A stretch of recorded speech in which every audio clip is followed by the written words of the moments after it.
अकबर बीरबल की कहानी अदलाबदली। प्रारंभिक घटनाक्रम। एक बार की बात है, गर्मियों के मौसम में बादशाह अकबर ने ऐलान किया कि अगली पूर्णिमा को एक विशेष दरबार लगेगा। दरबार में दरबारी विशेष परिधान पहनकर आएंगे और कोई भी आम विषय नहीं उठाया जाएगा। इस दिन को मनोरंजन सभा का नाम दिया गया, जिसमें सभी को हल्के फुल्के मनोरंजन, पहेलियां और रोचक चर्चाओं के साथ समय बिताना था। जब यह ऐलान किया गया तो सभी दरबारी बहुत उत्साहित हो गए। हर कोई सोच रहा था कि वह किस प्रकार की पोशाक पहनेगा, किस प्रकार की बातों से बादशाह को प्रभावित करेगा। बीरबल भी इस आयोजन में भाग लेने वाले थे, लेकिन उनके मन में एक अलग ही योजना थी। नाटकीय मोड़। गांव की समस्या। इस दरबार के आयोजन से कुछ दिन पहले ही बीरबल जब सुबह टहलने निकले तो एक ग्रामीण उन्हें रास्ते में मिला। वह दुखी और परेशान लग रहा था। बीरबल ने उससे पूछा, क्या बात है भाई, इतने परेशान क्यों हो? गांव वाले ने जवाब दिया, हुजूर, मेरा नाम रमुआ है। मैं पास के गांव सरवनपुर का निवासी हूं। हमारे गांव में अभी एक बहुत बड़ी समस्या खड़ी हो गई है।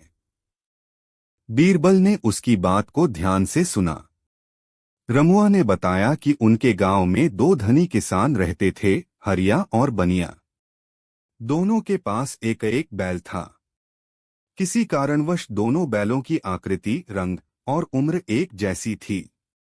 एक दिन बैल खेत में चरते समय आपस में मिल गए। जब वे वापस लौटे तो दोनों किसान यह दावा करने लगे कि अच्छा बैल उसका है। गांव के पंच भी यह तय नहीं कर सके कि असली मालिक कौन है, क्योंकि दोनों बैलों पर कोई खास निशान नहीं था। यह विवाद इतना बढ़ गया कि दोनों किसान एक दूसरे को मारने पीटने तक आ गए थे। रमुआ ने कहा, हुजूर, यदि आप न सुलझाएं तो गांव में झगड़ा हो जाएगा। आपसे विनती है, कृपया न्याय करें। बीरबल की योजना। बीरबल ने बात को गंभीरता से लिया। उन्होंने रमुआ को आश्वासन दिया कि वे इस मामले को जरूर सुलझाएंगे। लेकिन इस समस्या को हल करने का उन्होंने एक अनोखा तरीका चुना। दरबार में मनोरंजन सभा थी और उसी दिन बीरबल ने इस मामले को पेश करने की सोची।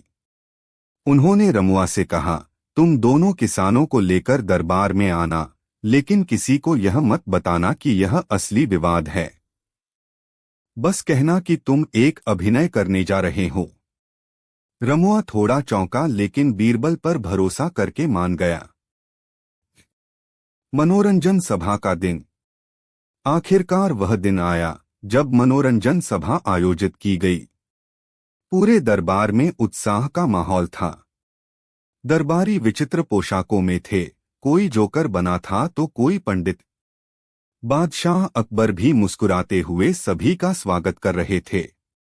अब बीरबल की बारी आई। उन्होंने कहा, जहां पनाह, मैं आज एक छोटा सा नाटक प्रस्तुत करना चाहता हूं जिसका नाम है अदलाबदली। अकबर ने उत्साह के साथ अनुमति दी। बीरबल ने दोनों किसानों को मंच पर बुलाया। रमुआ ने जैसे ही दोनों को मंच पर लाया, दोनों ने अभिनय करना शुरू कर दिया, बिल्कुल वैसे जैसे गांव में लड़ते समय कर रहे थे। हरिया बोला, यह बैल मेरा है। इसे मैंने बचपन से पाला है। बनिया चिल्लाया, नहीं, यह मेरा है। इसे मैंने घी और गुड़ खिलाया है। दरबार में सब हंसने लगे, लेकिन बीरबल शांत खड़े रहे। बीरबल ने बादशाह की ओर देखा और कहा, जहां पनाह, यही हमारी कहानी है, दो किसान, एक बैल और झगड़ा।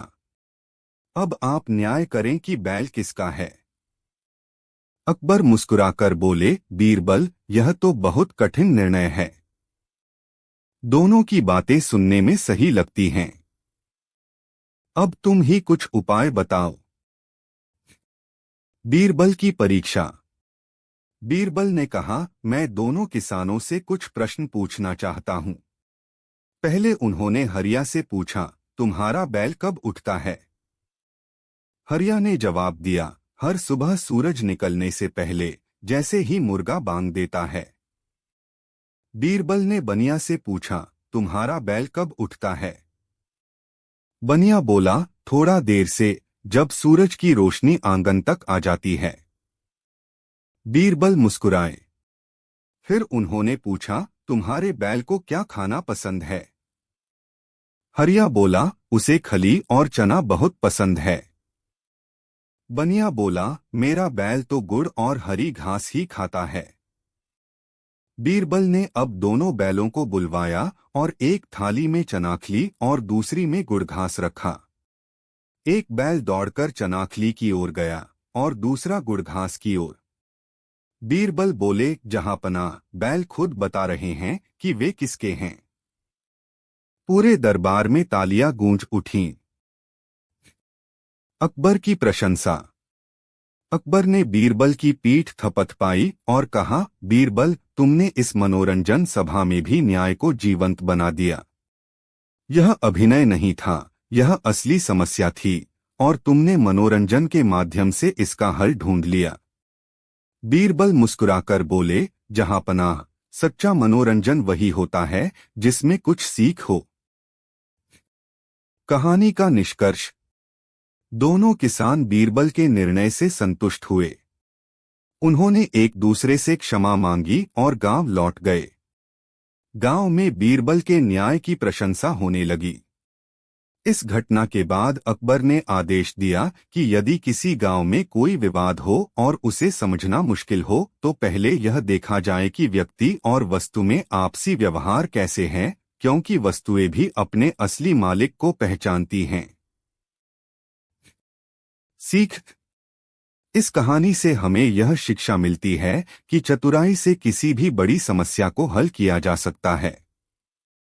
बीरबल ने अभिनय और मनोरंजन के बीच न्याय का रास्ता खोजा। उन्होंने दिखाया कि सच्ची बुद्धिमानी वही है जो गंभीर समस्याओं को भी सरलता से सुलझा दे। जरूर।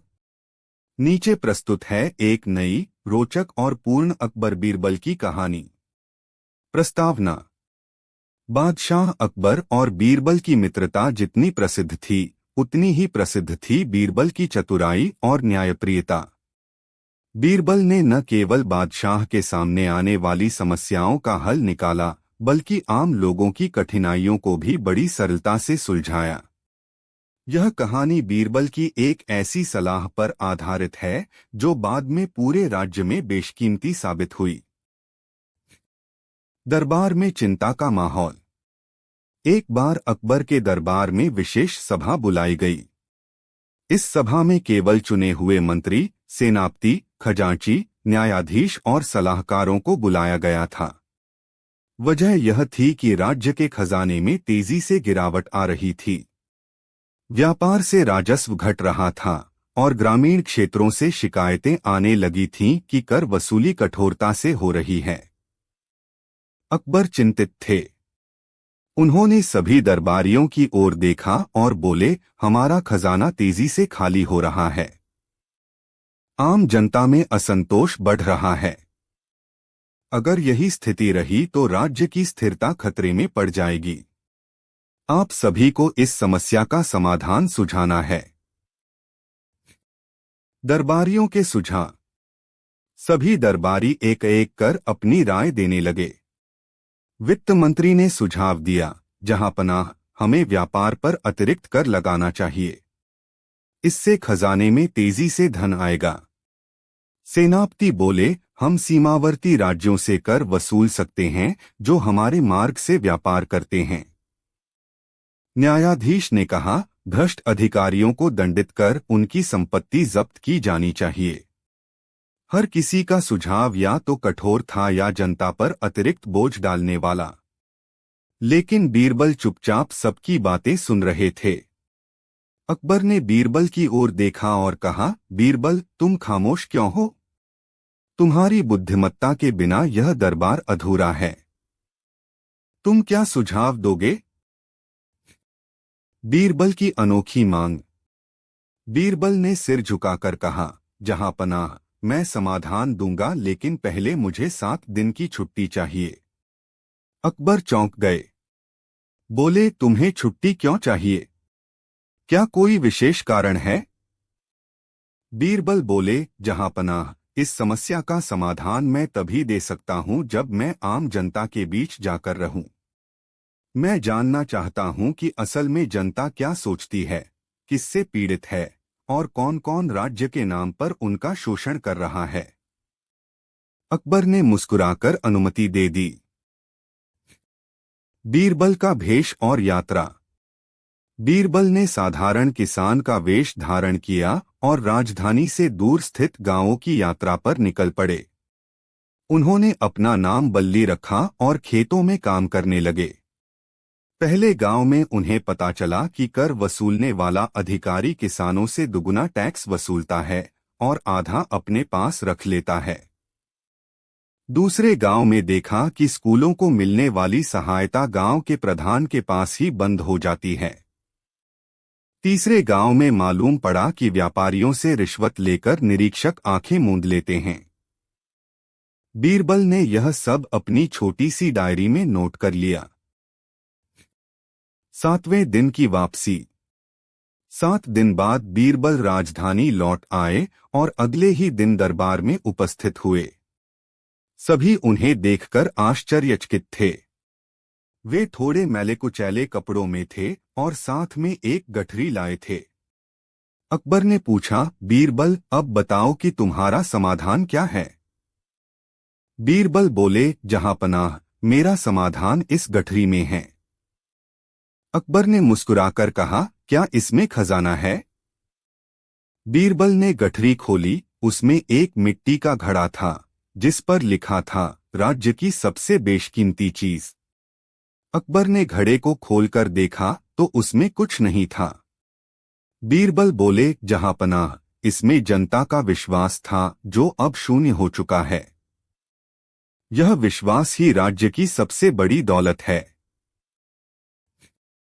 सन्नाटा और फिर जागरूकता। पूरा दरबार सन्नाटे में डूब गया। बीरबल बोले, मैंने 7 दिन आम जनता के बीच बिताए।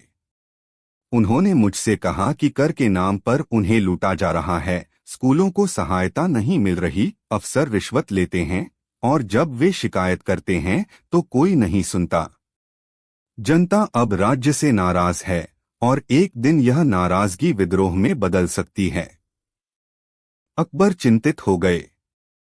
बीरबल ने आगे कहा, जहांपनाह, यदि हम जनता का विश्वास फिर से जीतना चाहते हैं तो हमें नीचे से ऊपर तक शुद्धिकरण करना होगा और इसके लिए हमें कुछ उपाय करने होंगे। बीरबल के उपाय। बीरबल ने 5 बिंदुओं में अपने सुझाव दिए। 1. गुप्त जांच दल। राज्य भर में कुछ ईमानदार लोगों की टीम बनाकर उन्हें गुप्त रूप से जांच करने भेजा जाए, जो रिपोर्ट सीधे बादशाह तक पहुंचाएं। 2. जनसुनवाई सप्ताह। हर महीने एक सप्ताह तय किया जाए जब हर अधिकारी को आम लोगों की शिकायतें सुननी हो और समाधान करना अनिवार्य हो। 3. इनाम और सजा नीति। जो अधिकारी अच्छा कार्य करे उसे सार्वजनिक रूप से सम्मानित किया जाए और जो भ्रष्ट हो उसे दंड दिया जाए। 4. सस्ती न्याय व्यवस्था। न्यायालयों में गरीबों के लिए विशेष प्रावधान हो ताकि वे न्याय पाने से वंचित न रहें।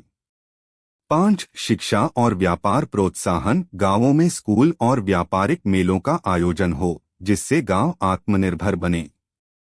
अकबर ने तुरंत इन सभी सुझावों को मंजूरी दी और बीरबल को पूरे कार्य की निगरानी का अधिकार दे दिया। परिणाम और बदला। कुछ ही महीनों में पूरे राज्य में बदलाव नजर आने लगा। कर संग्रह में पारदर्शिता आई, व्यापारी खुश हुए, किसान संतुष्ट हुए। स्कूलों में बच्चों की संख्या बढ़ी और आम जनता में विश्वास लौटने लगा। दरबार में एक दिन अकबर ने बीरबल से कहा, बीरबल, तुम्हारी सलाह सचमुच बेशकीमती थी। वह खाली घड़ा अब मेरे लिए सबसे अमूल्य वस्तु बन गया है। बीरबल मुस्कुराते हुए बोले, जहांपनाह, खाली घड़ा ही बताता है कि जब तक उसमें जनता का विश्वास नहीं होगा, राज्य भी खाली ही रहेगा। कहानी का निष्कर्ष। बीरबल की यह कहानी न केवल उनकी चतुराई और दूरदर्शिता को दर्शाती है, बल्कि यह भी सिखाती है कि सच्चे नेता वही होते हैं जो जनता के दुख दर्द को समझते हैं और उनके विश्वास को कायम रखते हैं। सीख। राज्य की असली ताकत उसकी जनता होती है। जनता का विश्वास बनाए रखना ही सबसे बड़ा खजाना है। ईमानदार प्रशासन और न्यायप्रिय व्यवस्था से ही राज्य में स्थिरता आती है। समस्याओं का हल जनता के बीच जाकर ही निकाला जा सकता है। बिल्कुल। नीचे प्रस्तुत है अदलाबदली पर आधारित एक नई, रोचक और विस्तृत अकबर बीरबल की कहानी। अकबर बीरबल की कहानी अदलाबदली। प्रस्तावना। मुगल सम्राट अकबर का दरबार विद्वानों, कवियों और मंत्रियों से भरा रहता था। उनमें से बीरबल सबसे चतुर, बुद्धिमान और प्रिय थे। वे न केवल बादशाह के निकट थे, बल्कि पूरे राज्य में उनकी बुद्धि और न्याय की प्रशंसा होती थी। आज हम एक ऐसी ही घटना की चर्चा करेंगे जिसे बाद में इतिहासकारों ने अदलाबदली का न्याय कहा। दरबार में एक नई चुनौती। एक दिन अकबर का दरबार चल रहा था।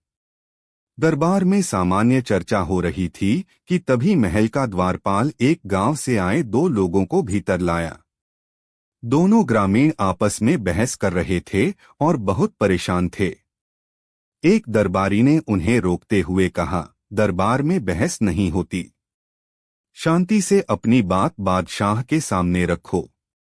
पहला ग्रामीण आगे आया और बोला, जहांपनाह, मेरा नाम गोपाल है। मैं राजपुर गांव का निवासी हूं।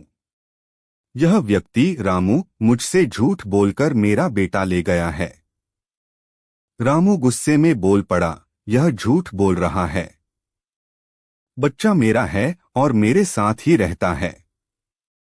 गोपाल ने ही एक बार मुझसे अपने बच्चे की अदलाबदली की थी। अब वह बच्चा बड़ा और सुशील हो गया है तो यह वापस लेने की कोशिश कर रहा है। पूरा दरबार इस विचित्र विवाद को सुनकर चौंक गया। एक इंसान अपने बच्चे की अदलाबदली कैसे कर सकता है? यह कैसा मामला था? अकबर की जिज्ञासा और बीरबल का हस्तक्षेप। अकबर ने बीरबल की ओर देखा और कहा, बीरबल, यह मामला अलग तरह का है। तुम ही इसका समाधान कर सकते हो। बीरबल मुस्कराए और बोले, जहांपनाह, मैं कोशिश करूंगा, लेकिन इसके लिए मुझे पहले इन दोनों की पूरी कहानी जाननी होगी। बीरबल ने दोनों को आमने सामने बैठाया और कहा, सच्चाई साफ साफ कहो। अगर किसी ने झूठ बोला तो सजा तय है। गोपाल की कहानी। गोपाल ने कहा, मैं और रामू पुराने मित्र हैं। वर्षों पहले की बात है, मेरी पत्नी ने जुड़वा बच्चों को जन्म दिया था। परंतु दुर्भाग्यवश कुछ ही समय में दोनों बीमार हो गए। मेरे पास उपचार के लिए पैसे नहीं थे, जबकि रामू के पास कुछ जमा पूंजी थी। उसने मेरी मदद की और इस बदले में मजाक में कहा था कि एक बच्चा उसका हो गया। मैंने सोचा, यह तो केवल मजाक है, पर रामू ने एक रात अचानक आकर एक बच्चा उठा लिया और अपने घर ले गया। वह कहता रहा कि हम दोनों ने समझौता किया था, पर यह कभी सच नहीं था। उस समय मेरी हालत खराब थी, मैंने चुपचाप सह लिया। लेकिन अब वर्षों बाद जब मेरा बेटा अच्छा पढ़ने लगा है और प्रसिद्ध हो रहा है, रामू कह रहा है कि बच्चा उसका है, जबकि यह बच्चा मेरा है, मेरा खून है। रामू की सफाई। रामू बोला, यह झूठ बोल रहा है। उस रात गोपाल ने ही कहा था कि मेरे पास केवल एक ही बच्चा रहने दे और एक को मैं ले जाऊं। मैंने उसकी मदद की थी और वह खुद ही मान गया था कि मैं एक बच्चे को पालूं। मैंने उस बच्चे को बेटे की तरह पाला है, स्कूल भेजा, कपड़े पहनाए, पढ़ाया लिखाया।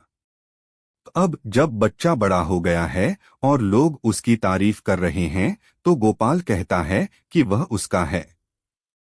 क्या ये न्याय है? बीरबल की जांच।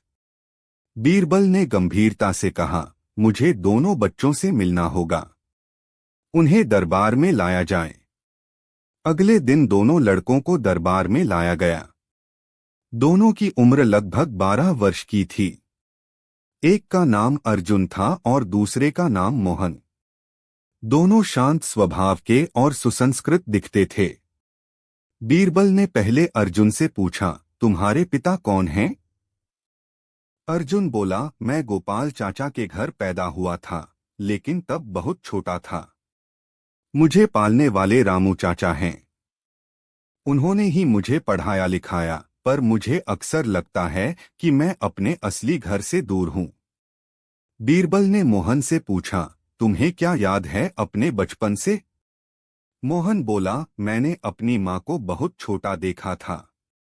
मेरे पिताजी गोपाल हैं, लेकिन वे अक्सर रोते थे। मैंने सुना है कि मैं जुड़वा भाई हूँ, लेकिन कभी अपने भाई से नहीं मिला। अब मामला और उलझ गया। बीरबल की योजना, अदलाबदली का खेल। बीरबल ने अकबर से अनुमति लेकर कहा, जहां पनाह, मैं इस मामले को हल करने के लिए एक प्रयोग करना चाहता हूं। दोनों बच्चों की अदलाबदली फिर से की जाए, इस बार केवल 7 दिनों के लिए। 1 सप्ताह बाद निर्णय होगा कि किसके साथ कौन सा बच्चा उचित है। पूरे दरबार में खुसर-पुसर शुरू हो गई। लोग सोचने लगे कि यह अजीब प्रयोग है, लेकिन अकबर ने बीरबल पर विश्वास किया। दोनों परिवारों ने अपने बच्चों की अदलाबदली की।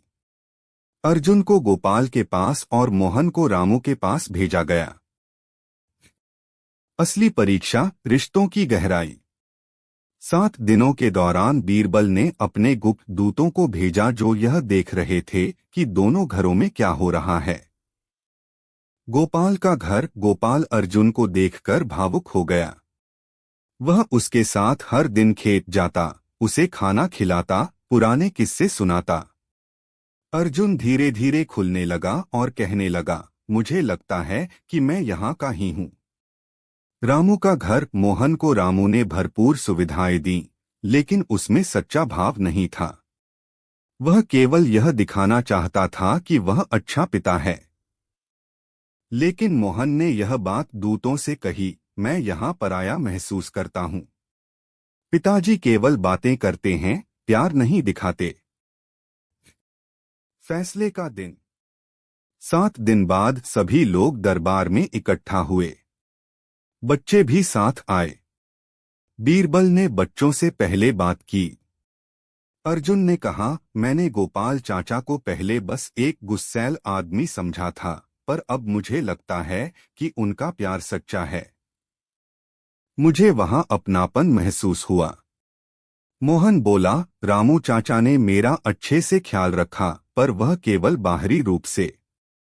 मुझे गोपाल चाचा के घर की याद आ रही थी। बीरबल मुस्कराए और बोले, जहां पनाह, अब निर्णय स्पष्ट है। बच्चे बताते हैं कि कौन उनका असली घर है। संबंध केवल जन्म से नहीं, संवेदनाओं से भी बनते हैं। अकबर का निर्णय और बीरबल की प्रशंसा। अकबर ने बीरबल की योजना को अद्भुत बताया। उन्होंने कहा, बीरबल, तुमने इस गंभीर मामले को अदलाबदली के माध्यम से हल कर दिया, परंतु तुम्हारा तरीका सबसे बुद्धिमान था। तुमने साबित कर दिया कि न्याय केवल कानून से नहीं, बल्कि मन और भावना से भी किया जा सकता है। गोपाल और रामू दोनों रो पड़े।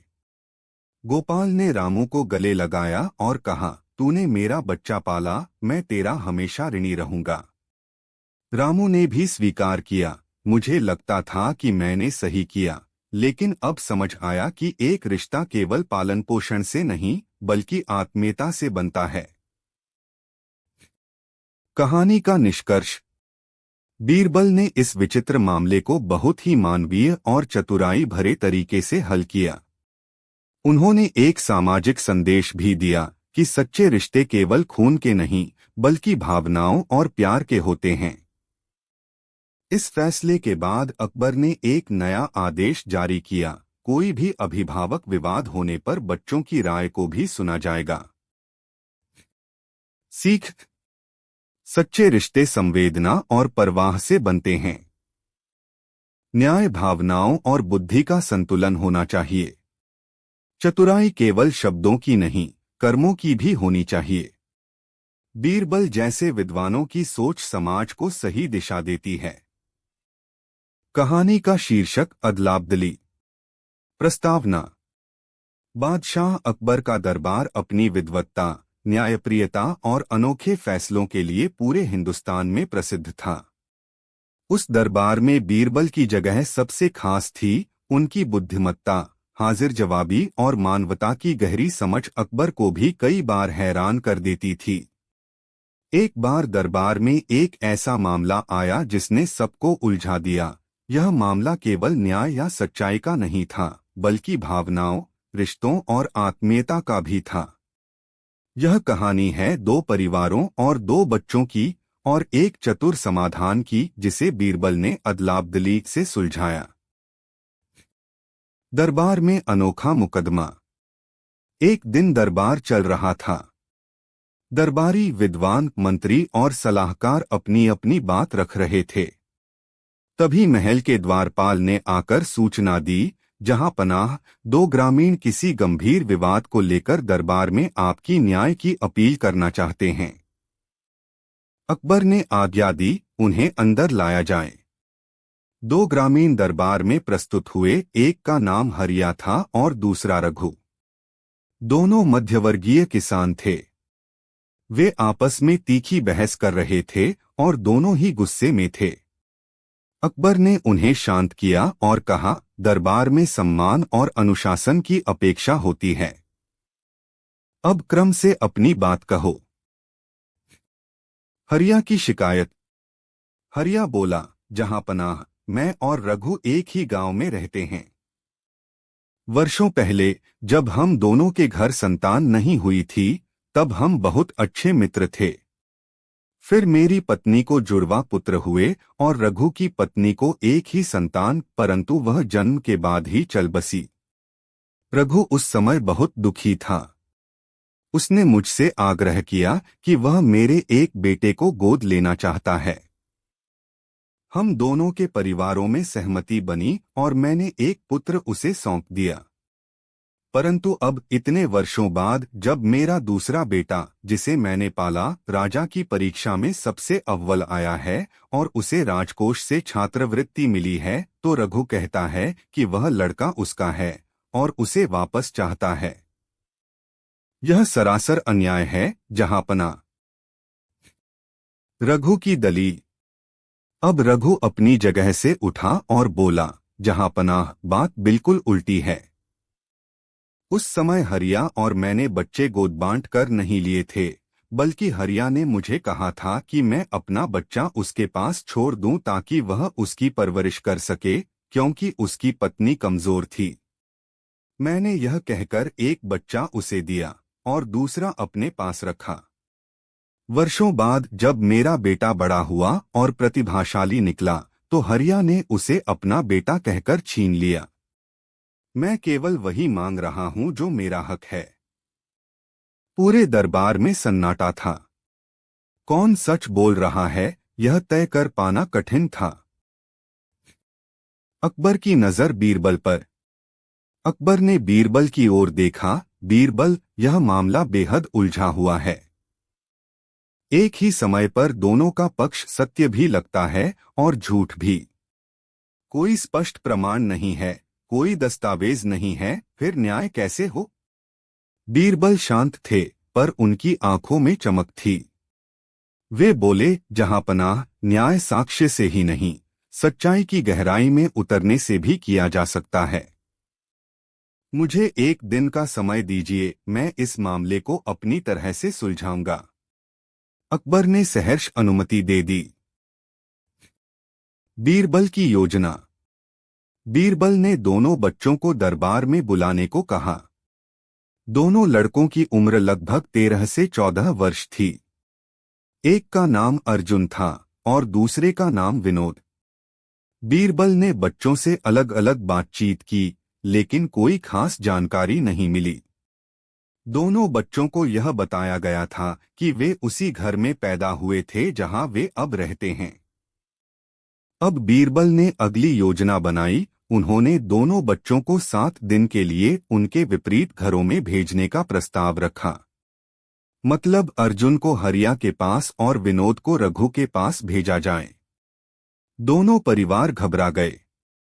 हरिया बोला, नहीं सरकार, मैं अपने बेटे को किसी और के पास नहीं भेज सकता। रघु भी घबरा गया, अगर वह वहां चला गया तो कहीं उसे बरगलाया न जाए। बीरबल मुस्कराए और बोले, आप दोनों की प्रतिक्रिया ही बता रही है कि सच्चाई क्या है। लेकिन फिर भी मुझे इस प्रयोग को पूरा करने दीजिए। आखिरकार दोनों परिवारों ने अनमने मन से स्वीकृति दी। 7 दिन की अदलाबदली। दिन 1 से 3। अर्जुन को जब रघु के घर भेजा गया, वह चुपचाप रहने लगा। उसे वहां पराई दीवारें, अजनबी लोग और नकली अपनापन महसूस हुआ। रघु उसे रोज मिठाई देता, खिलौने लाता, पर अर्जुन खुश नहीं था। वहीं विनोद को जब हरिया के घर भेजा गया तो वह भी शुरू में चुपचाप था, लेकिन हरिया और उसकी पत्नी ने उससे बहुत स्नेह दिखाया। धीरे धीरे विनोद खुलने लगा। दिन 4 से 6। बीरबल ने अपने गुप्त सिपाहियों को भेजा जो दोनों घरों में यह देखने गए कि बच्चे कैसा व्यवहार कर रहे हैं। अर्जुन अक्सर खिड़की से बाहर देखता और कहता, मुझे अपने असली पिताजी के पास जाना है। विनोद दूसरी ओर अब खेतों में हरिया के साथ काम करने लगा था। वह कहता, मुझे यहां अच्छा लगता है मैं यहीं का हूं। दिन 7। दोनों बच्चे दरबार में वापस लाए गए। बीरबल ने दोनों से वही सवाल किया, तुम कहाँ रहना चाहते हो?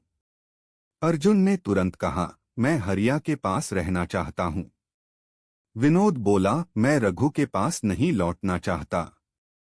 मुझे हरिया के घर में अपनापन मिला। बीरबल का निर्णय। बीरबल ने दरबार की ओर देखा और कहा, जहां पनाह, अब फैसला स्पष्ट है। अर्जुन हरिया का बेटा है। यह उसके व्यवहार, भावनाओं और स्नेह से प्रमाणित होता है।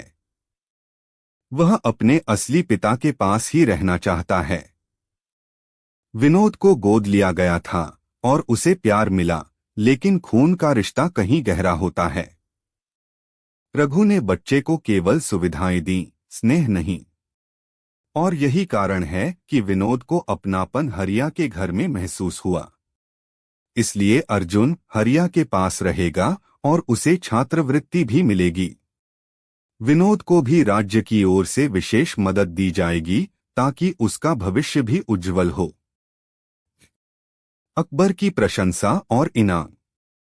अकबर ने बीरबल की प्रशंसा करते हुए कहा, बीरबल, तुम्हारी बुद्धि और मानवीय दृष्टिकोण ने फिर सिद्ध कर दिया कि सच्चा न्याय वही है जो दिल से किया जाए। आज तुमने न्याय की नई परिभाषा गढ़ी है, अदलाबदली के माध्यम से सच्चाई तक पहुंचना। बीरबल ने विनम्रता से सिर झुकाया।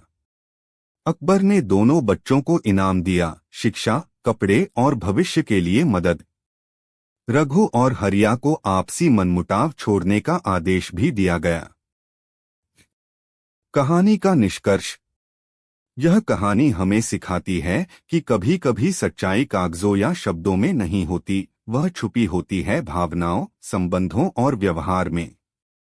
बीरबल ने यह समझाया कि अदलाबदली केवल चीजों की नहीं, अनुभवों की भी हो सकती है, और कभी कभी यही अनुभव सच्चाई का आईना होते हैं। सीख। न्याय केवल कानून से नहीं, भावनाओं से भी होता है। बच्चों के मन को समझना निर्णय में सहायक होता है। सच्चा रिश्ता खून से नहीं, दिल से बनता है। बीरबल की सोच हमेशा मानवीय और दूरदर्शी होती थी। अकबर बीरबल की कहानी अदलाबदली। शुरुआत अनोखा विवाद। एक दिन हमेशा की तरह अकबर का दरबार सजा हुआ था। दरबारी अपने अपने विचार रख रहे थे, किसी विषय पर बहस हो रही थी। तभी दो ग्रामीण दरबार में उपस्थित हुए। उनका चेहरा चिंता और तनाव से भरा था।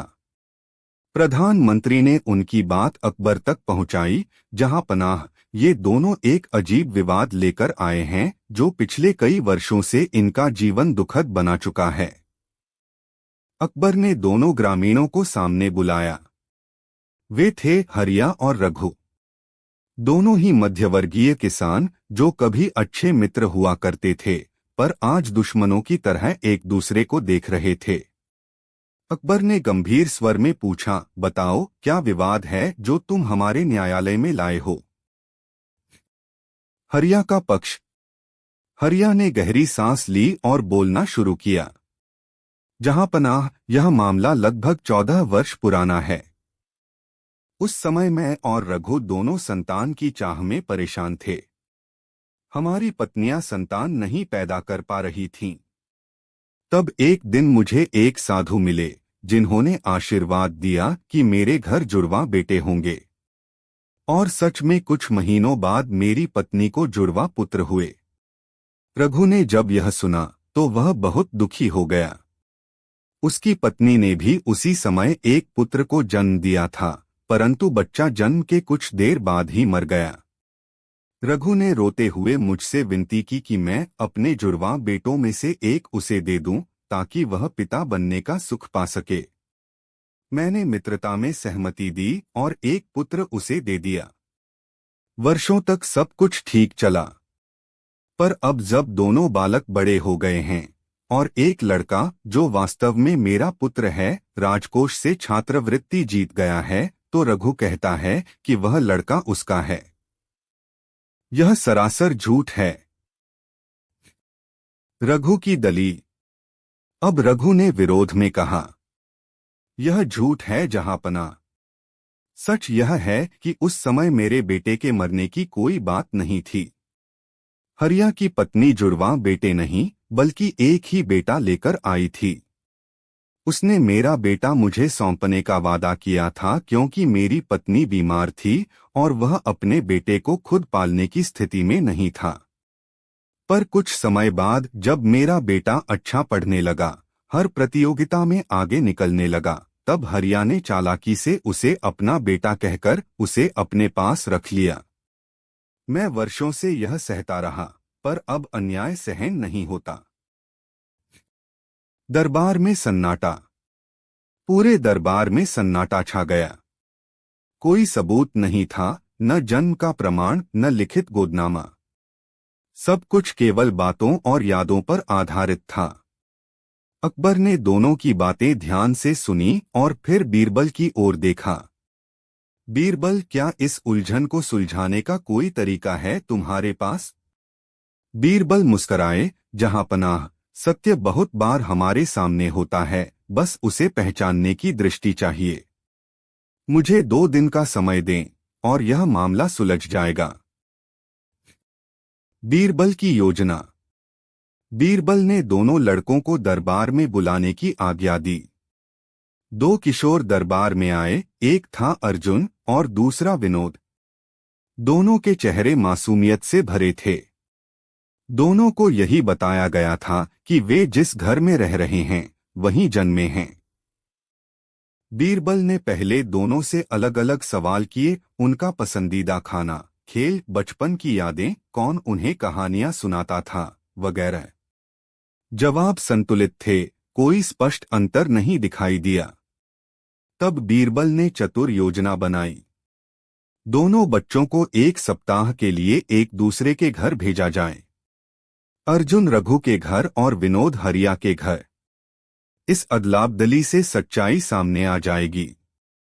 पहले तो दोनों पिता विरोध करने लगे, लेकिन बीरबल के तर्क और अकबर की सहमति से वे मान गए।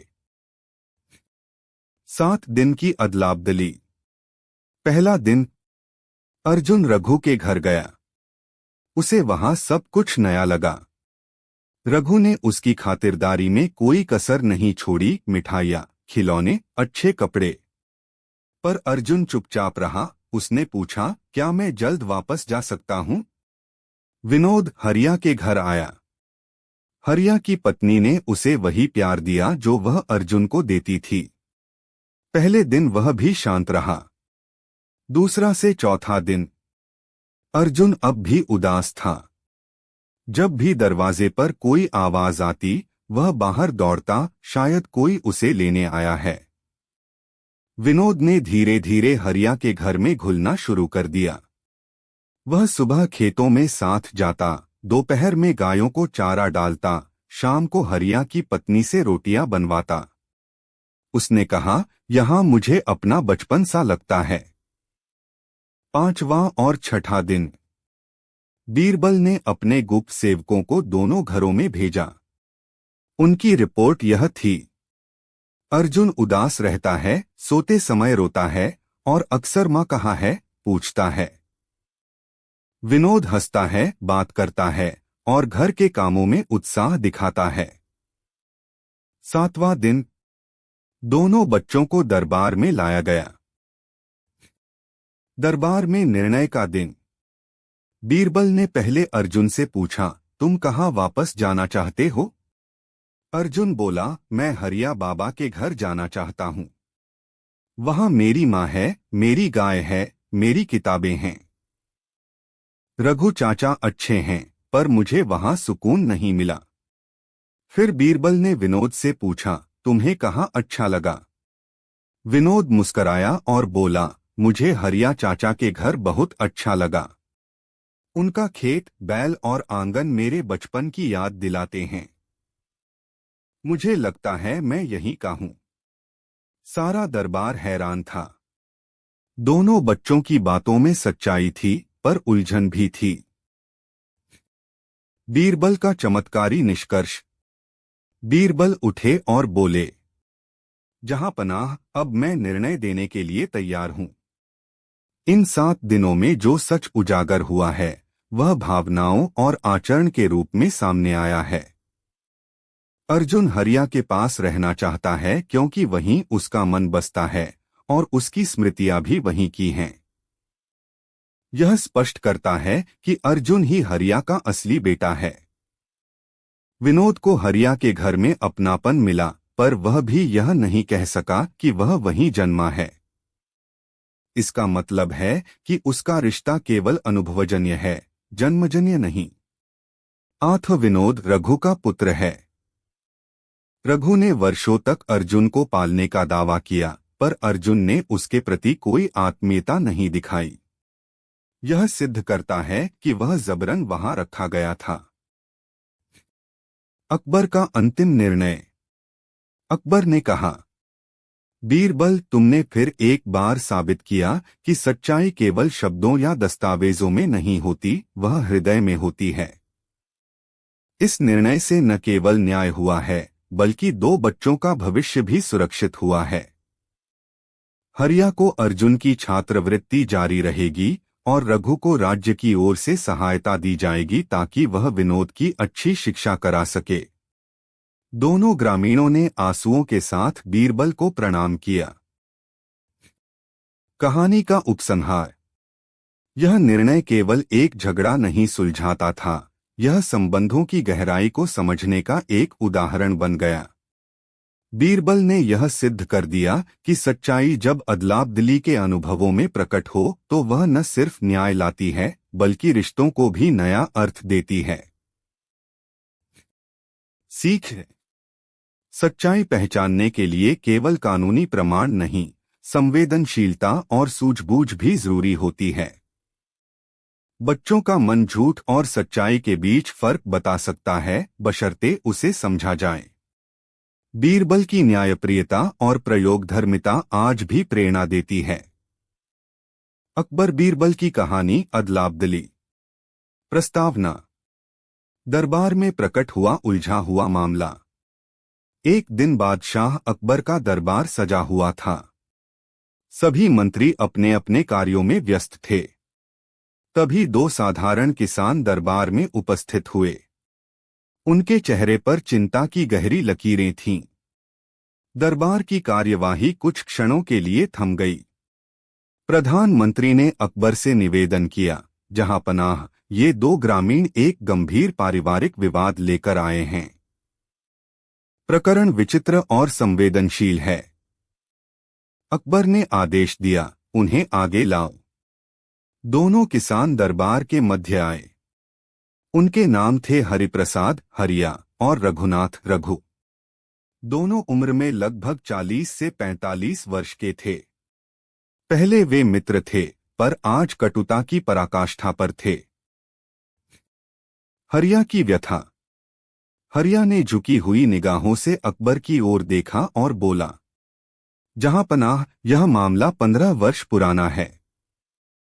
मेरी और रघु की पत्नियां एक ही समय गर्भवती हुई थीं। संयोग से एक ही दिन हमें पुत्र रत्न की प्राप्ति हुई। मेरी पत्नी ने जुड़वा पुत्रों को जन्म दिया, जबकि रघु की पत्नी का बच्चा जन्म के कुछ घंटों बाद ही चल बसा। हम दोनों घनिष्ठ मित्र थे। रघु शोक में डूब गया था। उसने मुझसे विनती की कि मैं अपने जुड़वा बेटों में से एक उसे दे दूं ताकि वह पिता बनने का सुख पा सके। मैंने भावुकता में और मित्रता की खातिर एक बेटा उसे सौंप दिया। समय बीता, दोनों बच्चे बड़े हुए। अब जब उनमें से एक, जिसका नाम आदित्य है, पढ़ाई में अव्वल निकला और शाही छात्रवृत्ति के लिए चुना गया, तभी रघु दावा कर रहा है कि वही उसका पुत्र है। यह सरासर अन्याय है, महाराज। मैंने ही उसे जन्म दिया है। रघु की दलील। अब रघु ने रोष में कहा, यह झूठ है, जहांपना। सच्चाई यह है कि उस रात हरिया की पत्नी ने केवल एक बच्चा जन्मा था। वह घबराए हुए मेरे घर आया और बोला कि उसकी पत्नी बीमार है, वह उस नवजात की देखभाल नहीं कर पाएगा, आथ कुछ दिन मैं उसे पालूं।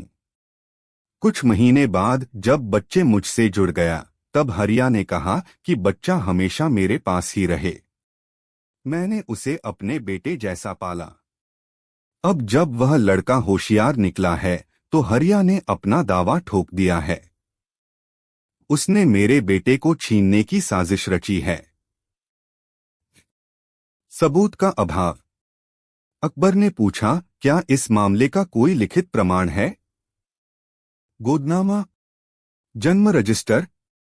दोनों ने सिर हिलाया, नहीं। उस समय जन्म प्रमाण पत्रों की कोई पक्की व्यवस्था नहीं थी। कोई गवाह भी जीवित नहीं था जो उस रात की सच्चाई बता सके। पूरा दरबार मौन था। किसे न्याय मिले? कोई नहीं जानता था कि कौन सच बोल रहा है। अकबर ने बीरबल की ओर देखा, बीरबल, क्या तुम कुछ कर सकते हो? बीरबल शांत स्वर में बोले, जहांपनाह, इस मामले को सुलझाने के लिए हमें हृदय की गहराई में उतरना होगा, प्रमाण की नहीं, अनुभव की जांच करनी होगी। मुझे 3 दिन का समय दें। अकबर ने सहमति दी। बीरबल की रणनीति। बीरबल ने दोनों लड़कों को दरबार में बुलाने की आज्ञा दी। 2 15 वर्षीय किशोर दरबार में आए, आदित्य और विवेक। आदित्य तेजस्वी चेहरा, गंभीर आंखें, शांत आचरण। विवेक विनम्र, थोड़ा संकोच से भरा, सरल स्वभाव। बीरबल ने उन्हें अपने कक्ष में बुलाया और कई सवाल किए। तुम्हें सबसे प्रिय चीज क्या है? तुम्हारी माँ तुम्हें क्या कहकर पुकारती है? बचपन की सबसे प्यारी याद? दोनों के जवाब स्पष्ट नहीं थे। कोई निर्णायक तथ्य नहीं मिला। तब बीरबल ने एक योजना बनाई। दोनों बच्चों को 3 दिनों के लिए एक दूसरे के घर भेजा जाए। आदित्य रघु के साथ और विवेक हरिया के साथ। इस अदलाबदली से असली रिश्तों की परीक्षा होगी। अदलाबदली का प्रयोग। पहला दिन। आदित्य रघु के घर गया।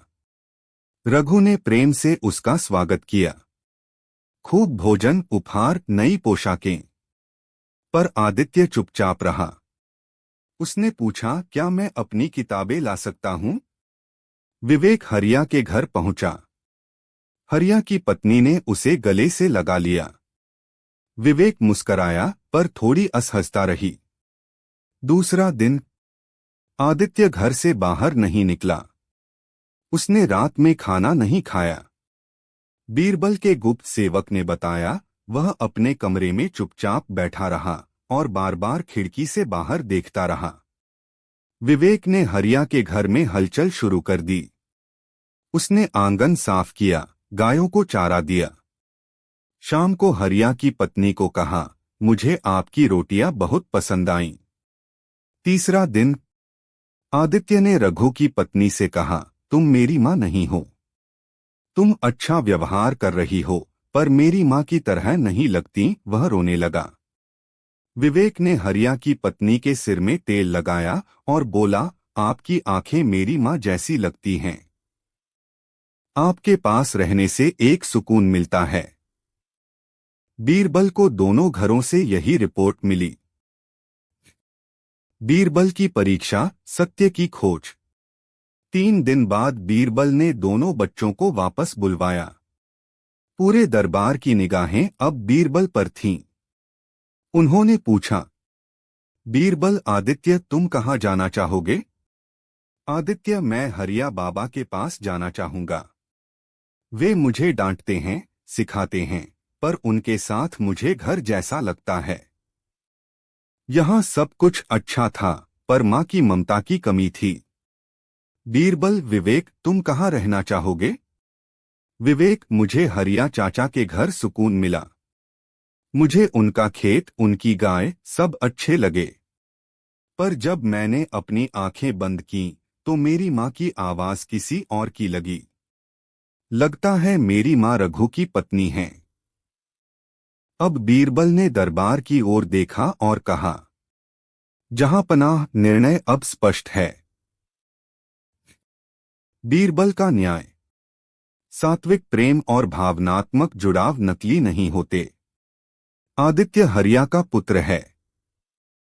वह 3 दिन भी रघु के घर नहीं रह सका। उसका मन, उसकी आत्मा, उसकी यादें हरिया के घर से जुड़ी हैं। विवेक सरल स्वभाव का है। वह हरिया के घर का स्नेह स्वीकार कर सका, पर उसने स्वयं कहा कि मां की पहचान रघु की पत्नी में मिली। इससे सिद्ध होता है, आदित्य हरिया का पुत्र, विवेक रघु का पुत्र। दरबार तालियों से गूंज उठा। अकबर का निर्णय और पुरस्कार। अकबर ने प्रसन्न होकर कहा, बीरबल, तुमने केवल विवाद नहीं सुलझाया, बल्कि यह सिद्ध किया कि न्याय केवल कानूनी नहीं, भावनात्मक भी हो सकता है। उन्होंने आदेश दिया, आदित्य को राज्य की ओर से छात्रवृत्ति और विशेष कोचिंग दी जाएगी। रघु को विवेक की शिक्षा हेतु हर माह आर्थिक सहायता दी जाएगी। दोनों परिवारों की पुनः मित्रता के लिए एक समारोह आयोजित किया जाएगा। हरिया और रघु रोते हुए एक दूसरे से गले मिले। वर्षों की कटुता पिघल गई। बच्चों ने अपने अपने माता पिता को गले लगाया।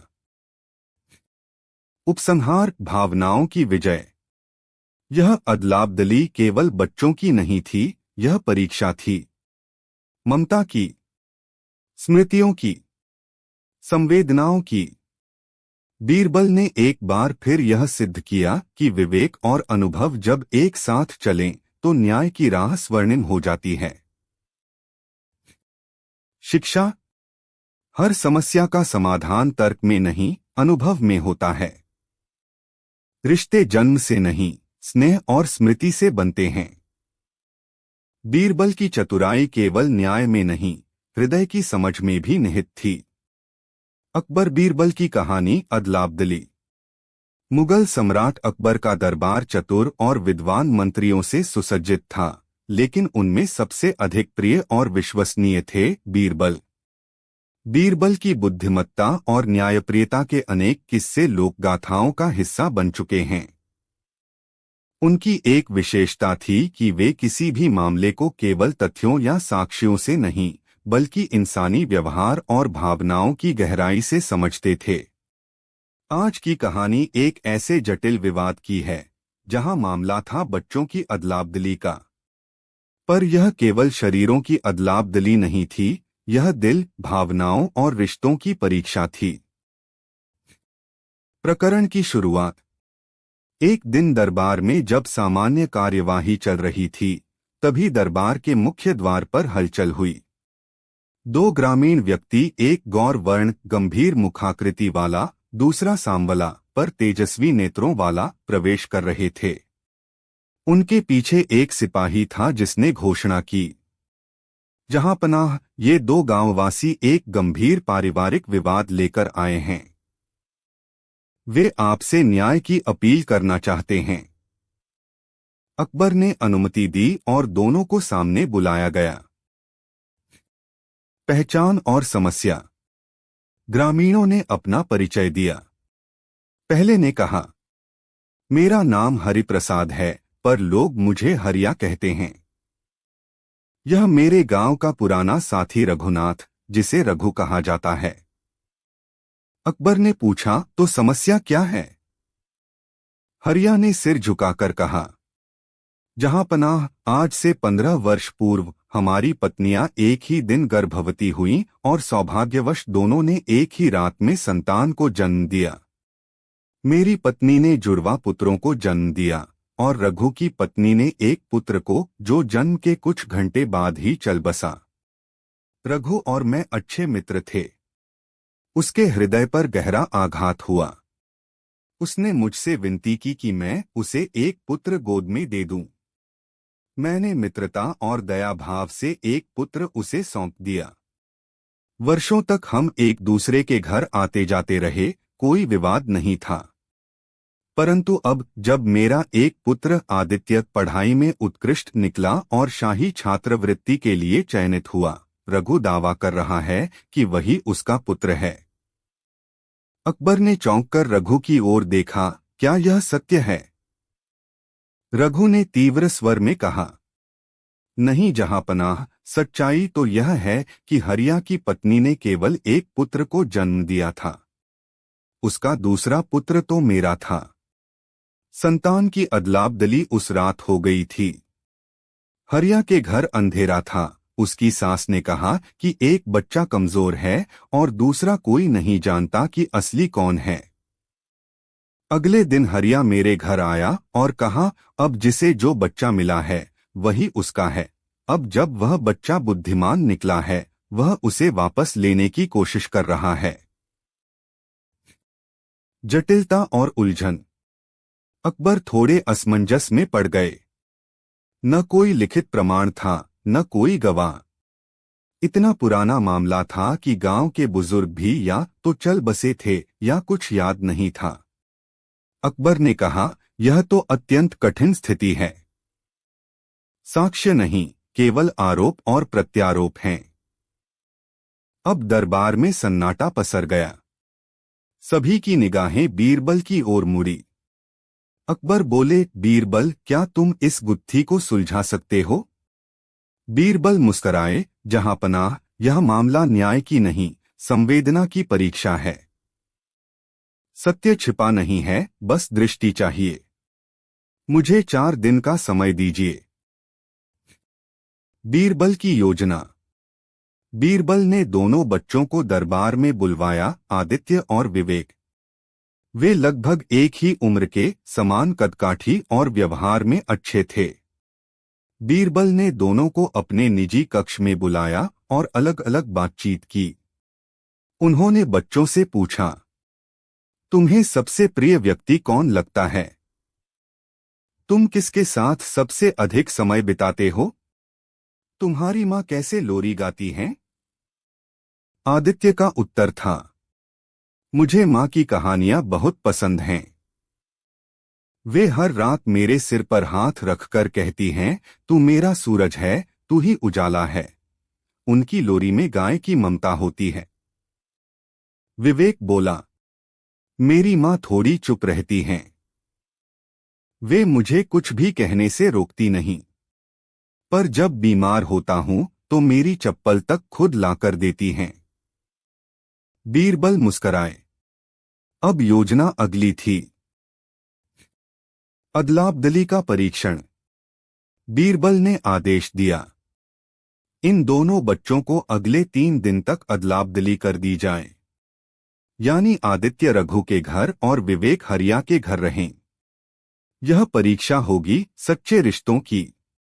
दोनों परिवार इस फैसले से हतप्रभ थे, पर बादशाह की आज्ञा थी। दिन 1।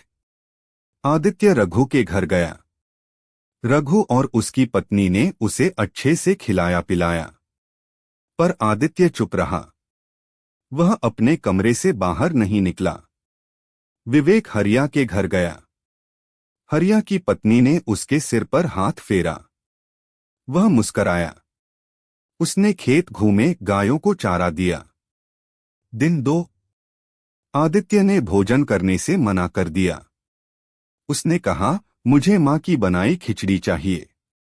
विवेक ने हरिया के बेटे के साथ पतंग उड़ाई और कहा, यहाँ की छत मुझे अपनी सी लगती है। दिन 3। आदित्य ने रघु की पत्नी से पूछा, क्या आप मेरी मां नहीं हैं? जब उसने उत्तर नहीं दिया, आदित्य फूट फूट कर रोने लगा। विवेक ने हरिया की पत्नी से कहा, आपके हाथों की रोटियां मेरी मां जैसी लगती हैं, पर मां की गंध अभी भी याद आती है। बीरबल के गुप्त सेवकों ने सब विवरण पहुंचाए। बीरबल का निर्णय। 3 दिन बाद दोनों बच्चे दरबार में उपस्थित हुए। बीरबल ने आदित्य से पूछा, तुम कहाँ जाना चाहोगे? आदित्य ने निःसंकोच कहा, हरिया बाबा के पास। वे गुस्सा करते हैं, पर जब मैं चुप होता हूँ तो मेरे सिर पर हाथ रखकर कहते हैं, बोल क्यों नहीं रहा मेरा राजा बेटा? वो एक आवाज है जो मेरी आत्मा तक जाती है। विवेक से पूछा गया, तुम कहाँ रहना चाहोगे? वह बोला, हरिया चाचा अच्छे हैं, पर जब मैं बीमार पड़ा था तो मेरी असली माँ ने पूरी रात सिर पर ठंडी पट्टी रखी थी। मुझे वही चाहिए जिनके प्यार में कोई बनावट नहीं थी। बीरबल ने अब दरबार की ओर देखा और घोषणा की, जहां पनाह सत्य अब सामने है। भावनाएं झूठ नहीं बोलती। आदित्य हरिया का पुत्र है। विवेक रघु का पुत्र है। उनकी आत्मा, उनकी स्मृति और उनका स्नेह ही प्रमाण है। अकबर का न्याय। अकबर गदगद हो उठे। उन्होंने बीरबल को सराहा और आदेश दिया, आदित्य को शाही छात्रवृत्ति दी जाए। विवेक को भी शिक्षा हेतु सहायता दी जाए। दोनों परिवारों को सम्मानित किया जाए ताकि गांव में एकता बनी रहे। हरिया और रघु एक दूसरे से गले मिले। दोनों की आंखों में आंसू थे, पछतावे के नहीं, संतोष के। उपसंहार। यह कहानी केवल एक अदलाबदली की नहीं थी। यह हृदय की गहराई से रिश्तों की पहचान की थी।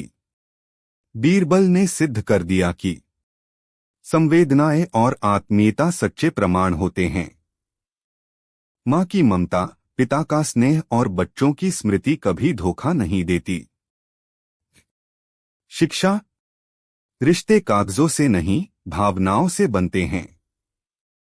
न्याय केवल दंड देने में नहीं, सच्चाई खोजने में है। बीरबल जैसी बुद्धिमत्ता आज भी प्रासंगिक है, जहां निर्णय मानवता के आधार पर हो।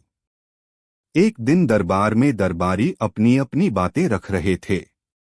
अकबर ने किसी मंत्री से राजनीति पर चर्चा शुरू की ही थी कि महल के द्वारपाल ने आकर सूचना दी, हुजूर, 2 ग्रामीण व्यक्ति न्याय की गुहार लेकर आए हैं। उनका कहना है कि उन्हें केवल आपसे ही न्याय की उम्मीद है। अकबर ने तुरंत आदेश दिया, उन्हें दरबार में लाया जाए। कुछ ही क्षणों में 2 ग्रामीण दरबार में प्रवेश करते हैं। एक सांवला, गठीला, सादा कपड़ों में, दूसरा कुछ हल्का वर्ण, आंखों में गहरी चिंता। दोनों की आयु लगभग 40-45 के बीच। उन्होंने बादशाह को झुककर सलाम किया। अकबर ने पूछा, कहो, क्या समस्या है तुम्हारी? एक ने हाथ जोड़कर कहा, हुजूर, मेरा नाम हरिया है और यह रघुनाथ है। हम दोनों एक ही गांव के हैं, वर्षों से एक दूसरे के मित्र भी हैं। लेकिन आज हमारी मित्रता टूटने की कगार पर है। पृष्ठभूमि। हरिया ने कहना शुरू किया। 15 वर्ष पूर्व मेरी पत्नी और रघुनाथ की पत्नी दोनों गर्भवती थीं। एक ही दिन एक ही समय गांव की एक स्त्रीदाई की देखरेख में दोनों ने संतान को जन्म दिया। मेरी पत्नी ने जुड़वा पुत्रों को जन्म दिया और रघुनाथ की पत्नी को एक पुत्र हुआ। पर वह बच्चा जन्म के कुछ ही समय बाद चल बसा। रघु बहुत दुखी हुआ। मैंने देखा कि वह मानसिक रूप से टूट गया है। वह मेरे पास आया और कहा, हरिया, तू 2 बेटों का बाप बना है, मुझे एक बेटा दे दे, मैं तेरा एहसान जिंदगी भर मानूंगा। उस समय मैं भी भावुक था।